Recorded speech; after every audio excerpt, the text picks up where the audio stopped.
All right, joined now by Walker Mehl, who is the host of Locked On Hornets, as well as a radio host for WFNZ and Charlotte local radio. Walker, thank you so much for joining me, man. Really appreciate you taking the time. Yeah, absolutely, man. I appreciate you having me on once again. Let's talk Hornets. Let's talk about a team that there have been some positive moments. There have been some positive outcomes, but overall, it's been definitely more of a negative start to the season. Should we start with the LaMelo Ball injury? I think that's probably the place where we have to go. It's horrible timing, to say the least. I want you to explain to the audience like why it's such horrible timing given how he was playing. Well, yeah. So if you go back to the beginning of the season, LaMelo was not shooting the ball well at all. It was pretty bad. So he was giving you a lot of, he would go even 0 for very deep into these games when you're first starting the regular season. And so we were all wondering, when is LaMelo Ball going to be able to be LaMelo again? Steve Clifford kept saying it's going to take a while for him to get back to his rhythm after a million ankle injuries last year, including the one that did him in, fracturing that right ankle. And it was all about when he's going to find his rhythm. Well, did he ever? Really, in that fourth quarter against Dallas? And so they were in that game. He goes nuclear there. Starts hitting a ton of three-point shots. Also had the lockup D on Tyrese Halliburton, which was nice to see. It's hard to do it to that guy, as we all saw in the in-season tournament. So had a great defensive possession there. Fourth quarter against Dallas. And after that, there was probably, 10, even more games than that, where he didn't score anything less than 25 points. He was consistently shooting even 50% from three in those games. I think the lowest three-point percentage he put up was maybe 35. It was ridiculous. Bona fide all-star, not somebody's going to get injured, and then that's how LaMelo gets in. Offensively, LaMelo was playing so well. He had gone to an extra level. He was getting to the rim. He was shooting more free throws. Those were a couple things that most Hornets fans, lots of Melo fans wanted to see, and he had increased his points per game average to 25, and then he gets hurt in that Orlando Magic game, and over the last week and a half, it hurts. Even if offensively the Hornets are still scoring points, you're not going to win too many basketball games when somebody you committed $200 million to isn't out there. So it's really hurtful. It sucks for this team. It sucks for LaMelo, who is now, I think, suffering his fifth separate ankle injury. Had a bunch of sprains to his left ankle, fractured his right last year, sprained it again. MRI said it was a sprain that they would they would recheck him out in a week or so. And so I think that timetable is about to come up, but I don't expect him back anytime soon. Yeah, you're right, Ryan. He was playing so well, and for him to get hurt right at that time, it hurts him, it hurts the team, and it's unfortunate all the way around. It's horrible because obviously you give the slow start that he had a little bit of breathing room because he was off for as much time as he was last year. So you let him get up to speed, and he starts to get up to speed, and then he gets hurt. It's painful because he was playing at an extremely high level. He's a fun player for so many people to watch. And now you just wonder where Charlotte's going to go from here, because if this is kind of a prolonged absence, I wonder if the team can handle that, because they've centered a lot of stuff around him for obvious reasons. He is the center of their playmaking. He is somebody who, he gets criticized for various things that he does on the court, but more than anything, he still creates good shots for everybody. So I'm worried about it, man. I'm worried about that on the offensive end, but I'm also just worried about the defense, because defensively, we're looking at the numbers here, 6-12 record. 27th best point differential on cleaning the glass. 19th in offensive rating was fine. I'm sure that's come down a little bit since LaMelo got hurt. But 28th in defensive rating you just can't survive that these days. No, you can't. So we can go to cleaning the glass, which, we can go to the advanced stats. We can go to the defensive rating, which is, I think, 28th just in, NBA.com, whatever, too. It's all bad. But even if we just want to go straight up surface level stats, we don't even have to dig deeper. What we can do is we can see how many points per game the opposition is scoring, and it's consistently 115 or above. That's the mark. If you hold a team to 115, then honestly, it's about as good as you could ask for from this Hornet squad. They did a good job against Boston. I think Boston scored 118. That was over a week ago, maybe a couple weeks ago. That went to overtime, so the numbers might be misleading on the surface. But Ryan, if they don't score 120 points, then the Hornets don't have a chance to win, at least with the level of defense they're playing right now. That is a crazy burden for this squad to go out there with every single time. If we get to 120, then we have a shot. I mean, even against Brooklyn, the one win that they've had since LaMelo got injured, they scored 129. They give up 128, and Cam Johnson has a very good look at the three-point line to possibly get that victory for the Nets, and it just doesn't fall. And so the Hornets, come out on top. But defensively, it's been so bad. Steve Clifford went on a rant after this Minnesota Timberwolves loss and says that this team doesn't play with any physicality. It's not that there's a lack of effort. It's not that they don't play with purpose. I think they get out and transition. They play with an effort. They play with a joy for the game. But it's the physicality, the defensive rebounds they give up.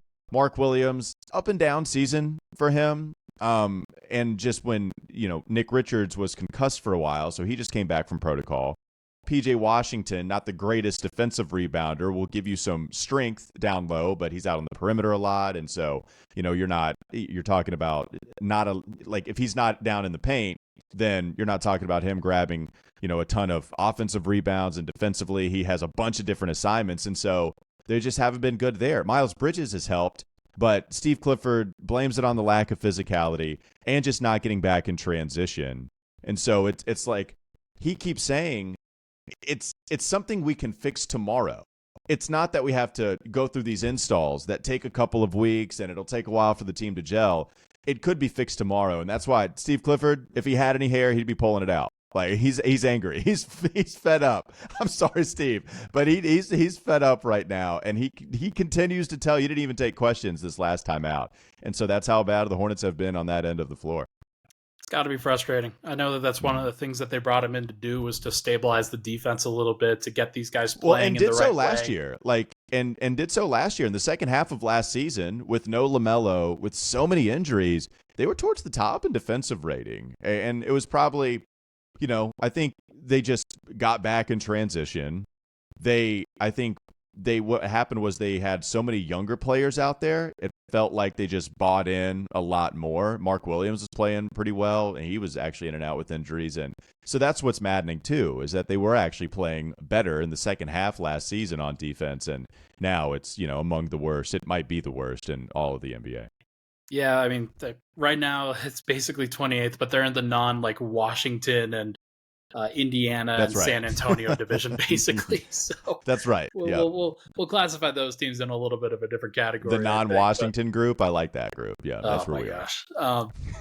Let's pivot then. Let's focus on Miles Bridges, because he was a big storyline heading into the year, and somebody who obviously a lot of people had a lot of questions for, a lot of people had a lot of thoughts about. I want to focus more on the fans. How have the fans received the return of Miles Bridges to the squad? They've received him well. And so, make of that whatever you want. They received him well when they announced his name coming back. I think from a PR standpoint, the Charlotte Hornets, they didn't start him his first game back, but they did bring him off of the bench. It would have been a little bit later in the first quarter. And so Big Pat, a legendary PA announcer at the Spectrum Center, they didn't get the huge fanfare with the graphics on the Jumbotron and then Big Pat announcing his name. They didn't give him that, which seemed calculated and also smart. But they did announce his name once he entered the contest, and he received more cheers than boos for sure. And I don't know if I'm advocating for boos more so than just maybe not the standing ovation that it almost got to. So you're asking how they received him? Yeah, I think if the Spectrum Center speaks for the entire fan base, they received him pretty well. He's been playing well, Ryan. I mean, I think offensively, you see him attacking in space, getting downhill. I thought there might be some rust because it's hard to not play for, 92 games of what he missed with the Charlotte Hornets and then come back in and then pick up right where he left off, 2 years ago now.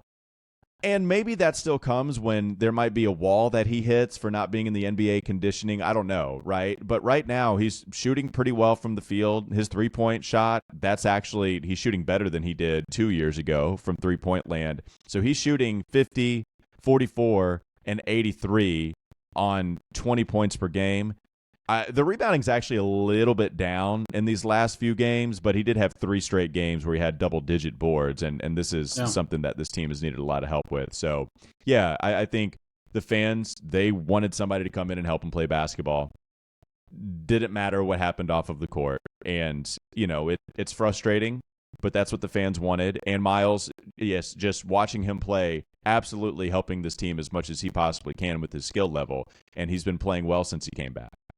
Yeah, obviously, I know people are going to feel some kind of way about it. They're going to feel pretty conflicted about it, and everybody has a right to feel conflicted about it. But still wanted to make mention of it because he has played well on the court, and he's been somebody who has clearly helped them, despite the fact that the overall trajectory of the team hasn't been spectacular over the course of these past few.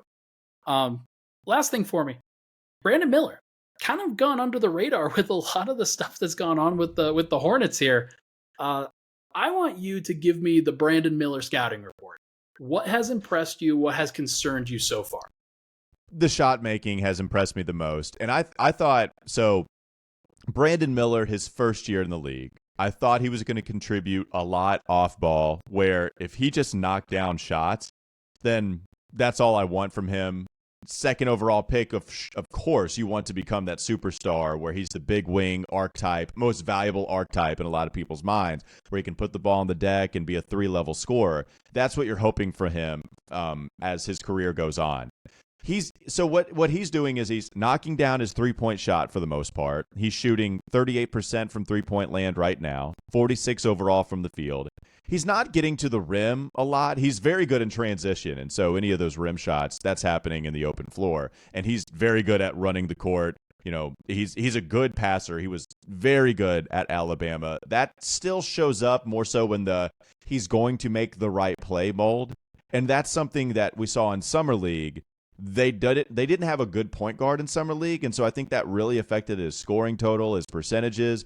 But playing with better basketball players, it's actually helped him a lot more to where he's playing better in the NBA rather than Summer League. And I think the fan base here, we've had our fair share of consecutive Summer Leagues without a real point guard, and so we're actually weirdly intelligent to that at this point. We're privy to not having a point guard, and it'll be fine once he gets to the regular season. But he makes the right pass. He doesn't make offensive decisions like a rookie. I think defensively, there's still some rookie stuff. I think he gets bullied a lot if you get within 15 feet of the rim. Just skinny, and I doesn't have the brute strength that some of these other NBA players have. I think some of his drives, they hang out in the middle of the floor. So what happens is he can't get by his guy as much, and he'll shoot those mid-range jumpers. But those mid-range jumpers are working. And so I've often compared it to these dual-threat quarterbacks, where if a quarterback goes in and he's running a lot, of course you don't want him to run it all the time. But that buys him time to learn the other skills, the other nuances of what it is to be a QB in the NFL. I feel like the driving, stopping, maybe not getting to the rim, but popping those mid-range jumpers, I feel like that almost allows him to stay on the floor even if he's not getting to the basket. And that allows him to pick and choose his spots because that's not necessarily his strength right now. So with Brandon, he's been very good. And I do think you're right. Gone under the radar with Chet doing what he's doing. Yeah, he's not leader in Rookie of the Year award, but he's been really good here with Charlotte, no doubt about it. Well, good to see it, especially after all of the draft hoopla. There was definitely a lot of that and a lot of questions around the league. And I raised my hand high. I mean, I was hardcore Team Scoot. I definitely was hardcore Team Scoot, and Scoot clearly doesn't look very good with Portland. And Brandon Miller, it's always going to be about what kind of superstar he can become. But I just think the shot making, continuing to make the right play, using his length on defense, there's a lot to really like. And he's up for the big moments too. He doesn't shy away from any trash talking. He's here for all the smoke. And so you can see this guy wants it, and he's not going to back down from anybody, which is also a great sign for him to continue to grow and grow in the NBA. Well, here is to LaMelo getting back sooner rather than later, so he can continue getting those nice assists, setting up a guy like Brandon Miller. We will see what happens with Charlotte. But he is Walker Mehl, host of Locked On Hornets and a radio host over at WFNZ. Walker, thank you so much for taking the time, man. Let's talk in 6 weeks, all right? Absolutely. Thanks, Ryan. I appreciate it.